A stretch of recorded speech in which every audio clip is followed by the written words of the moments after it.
আমার আম্মা অনেকগুলা পিঠা বানাই দিছে। পিঠাগুলা দেখতে খুবই সুন্দর আর এই পিঠাগুলা খেতে খুবই সুস্বাদু। তাই অনেক ধরনের পিঠাগুলা দিছে আর এই পিঠাগুলো আমার বাচ্চারাও খেতে পছন্দ করে। এই যে এই পিঠাগুলো হচ্ছে আপনার পাতার পিঠা আর কিছু এই যে ফুল পিঠাগুলো দেখেন সবগুলো পিঠা এক রকমের ডিজাইন করে বানাই দিছে। আর এই পিঠাগুলো আতপ চালের গুঁড়ি দিয়ে বানানো হয় আর এই পিঠাগুলো খেতে খুবই সুস্বাদু। আর এই পিঠাগুলো হচ্ছে আপনার শামুক পিঠা আর শামুক পিঠাগুলো খুব সুন্দর হয়েছে। আর এই যে পিঠাগুলো হচ্ছে আপনার সমোসা পিঠাগুলো খেতে খুবই সুস্বাদু হয়। আর এই যেগুলো কিছু পাতার পিঠা। তাই পিঠাগুলো সর্বপ্রথমে আমি খুব সুন্দর করে রোদে দিয়ে একটু শুকাই নিলাম। অনেক দিন পরে পিঠাগুলো পাঠাইছে তাই সুন্দর একটা রোদ্র উঠছে। রোদ্রের মধ্যে পিঠাগুলো ভালো করে শুকায় নিয়ে এখন পিঠাগুলো আমি ভাজতে এসে পড়ছি। আর খুব সুন্দর করে খেজুরের গুড় দিয়ে এই পিঠাগুলো আজকে ভাজবো। তার জন্য যে খেজুরের গুড়টা খুব সুন্দর করে আমি ভালো করে জাল করে নিতেছি। আর খেজুরের গুড় দিয়ে এই পিঠাগুলো খেতে খুবই সুস্বাদু হয়। আর আমাদের এই গাজীপুরের এই পিঠাগুলা সবাই পছন্দ করে। এই সমোসা পিঠাগুলো খেতে খুবই নরম হয় এবং দেখতেও খুব সুন্দর। দেখেন কি সুন্দর পিঠাগুলো বানাইছে। আর এই পিঠাগুলো সবসময় রাইখা খেলে খুবই ভালো লাগে, তাই আমার বাচ্চারা পছন্দ করে। তাই আজকে অনেকগুলো এই যে পিঠাগুলা ভাজা নিতেছি। আর এই খেজুরের গুড়গুলো খুবই সুন্দর, দেখেন কি সুন্দর কালার আসছে আর খেতেও খুব সুস্বাদু। তাই এই গুড়গুলো আমাদের বাড়ি থেকে দেওয়া হয়েছে।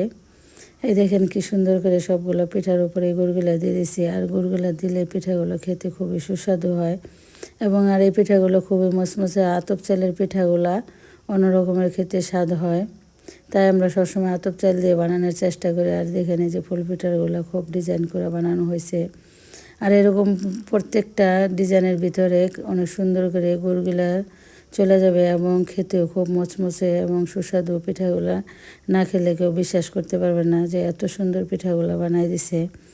আর আমরা সবসময় এই পিঠাগুলো আমার আম্মা সবসময় বাড়ি থেকে পাঠায় আর আমার ছেলেমেয়েরাও খেতে খুব পছন্দ করে। আর আমরা সবসময় আত্মীয় স্বজনরাও পছন্দ করে। সবাই এই পিঠাগুলো এখন বানায় না, কিন্তু আমাদের গাজীপুরে সবসময় এই পিঠাগুলো যে কোনো উৎসবে বানানো হয় আর খেতেও খুব সুস্বাদু। তাই পড়ার সময় আমাদের বাসা থেকে এই পিঠাগুলো আসে। তাই পিঠাগুলো ভালো করে আমি তেল দিয়ে সুন্দর করে ভেজে নিতেছি। আর খুবই সুন্দর কালার হইতেছে, দেখতেই পারতেছেন। তাই কালারগুলো খুবই সুন্দর হইতেছে। আর পিঠাগুলো প্রত্যেকটা পিঠার এই পাশ কাটা দিয়ে সুন্দর করে দিয়ে দিয়েছে, তার জন্য পিঠাগুলো মচমচা হয়। এই দেখেন দুই পিঠেই কি সুন্দর হয়েছে পিঠাগুলো। আর পিঠাগুলো বাজার খুবই সুন্দর লাগতেছে। আর প্রচুর পরিমাণ রোদে দিয়ে আমি একটু শুকাই নিছি। অনেক সময় পিঠাগুলো ঘরে থাকলে একটু অন্যরকমের সেন্ট হইতে পারে, তাই একটু রোদে নিয়ে সুন্দর করে শুকাই নিছি। আর পিঠাগুলো প্রত্যেকটা পিঠা কি সুন্দর একটা কালার হয়েছে। দেখেন এই যে গুড়গুলো এভাবে দিয়ে নিতেছি। আমার বাচ্চারা আবার বেশি গুড় পছন্দ করে না, তার জন্য যে অল্প করে দিয়ে দিতেছি। প্রত্যেকটা পিঠারই খুবই সুন্দর হয়েছে। আর এক মিলে পিঠাগুলো বানানো হয়েছে।